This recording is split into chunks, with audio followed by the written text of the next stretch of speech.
guys! Good morning! Welcome back to our channel, the Eton Squad. So on today's video, I am going to update everybody on the temporary restrictions for inbound and outbound passengers from the Bureau of Immigration.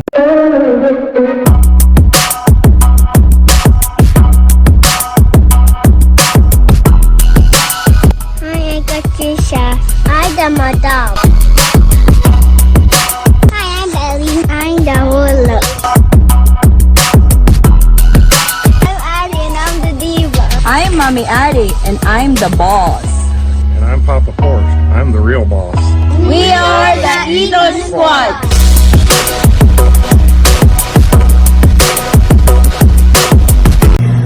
For the information of everybody, we do travel updates, immigration updates, and other travel-related updates when you plan to go home to the Philippines during the time of the pandemic. If you need any of those updates, all you need to do is go to our channel and look for all the travel update videos for your reference.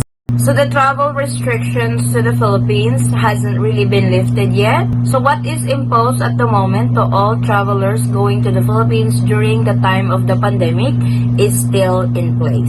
So here are the temporary arrival travel restrictions from the Bureau of Immigration. In compliance with the directives of Malacanang as recommended by the IATF, the following shall be allowed to enter the Philippines. Number 1 is Filipinos. Of course, you have to have a valid Philippine passport and able to enter to the Philippines, or you have to have a dual citizenship certificate to be allowed entry into the Philippines. Number 2 is foreign spouse and minor children of Filipinos. So this requires a 9A visa. We have tutorials on that, on what are the requirements and what's the procedure in acquiring a 9A visa.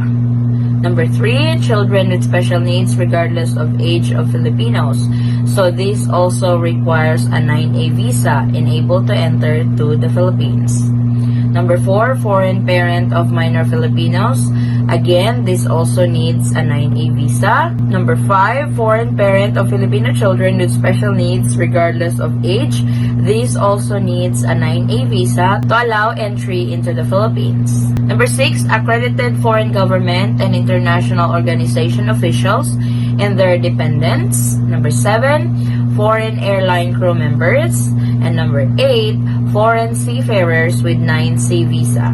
This also comes in with the 4 IATF conditions. Those without an existing valid visa, including those who previously enjoyed visa-free privileges, must apply for an entry visa at the nearest Philippine Foreign Service post or Philippine consulate in your area. Our next one are the foreign nationals with the following visas are also allowed to enter the Philippines. Number 1 is Section 13 series of Commonwealth Act number 613 as amended. 13 quota, 13A, 13B, 13C, 13D, 13E, 13G visas.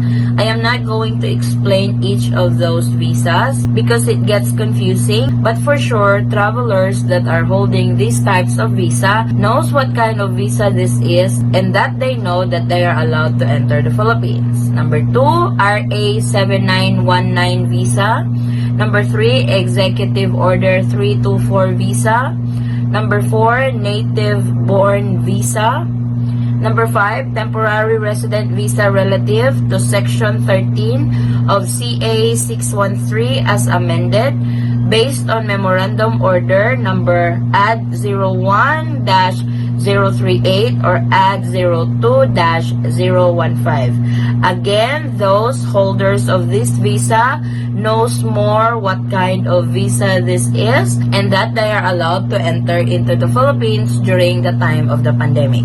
Number 6 is MCL-07-021, permanent resident visa based on Section 13A of CA 613 under Memorandum Number MCL-07-021. And number 7 is Executive Order 226. I remember this one. This is the investor's visa that the Philippine government just recently lifted the ban that holders of Executive 226 visa are now allowed to enter the country.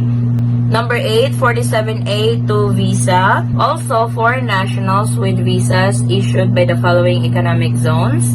Number 1, Aurora Pacific Economic Zones or APECO. And number 2, Subic Bay Metropolitan Authority or SBMA. Again, the 4 conditions of the IATF still applies to these kinds of visa holders. So the Bureau of Immigration also reminds for the additional requirements for arriving foreigners in compliance with the directives of Malacanang as recommended by the IATF. You must have a valid and existing visa at the time of entry. Number 2, with pre-booked accredited quarantine facility. These are the accredited hotels approved by the Department of Health for quarantine while waiting for your swab test result. Number 3, with pre-booked COVID-19 testing providers. This will be provided as soon as you land in Manila. The number 4, subject to the maximum capacity of inbound passengers as set by the National Task Force for COVID-19. As we all know, Manila has not really opened up yet to everybody. Inbound passengers are still limited coming into Metro Manila.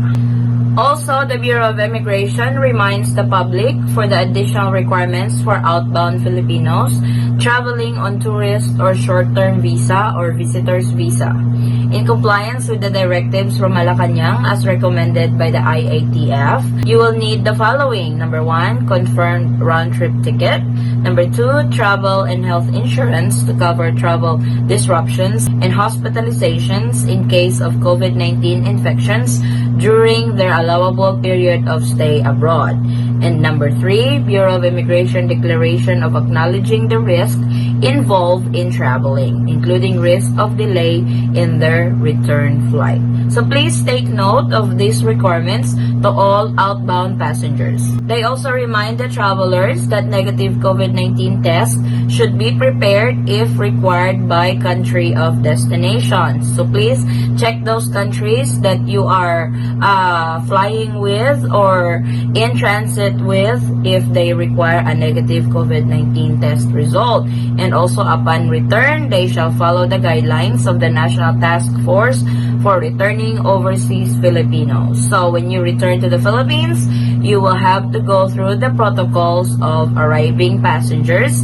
That includes the mandatory swab testing in Ninoy Aquino International Airport.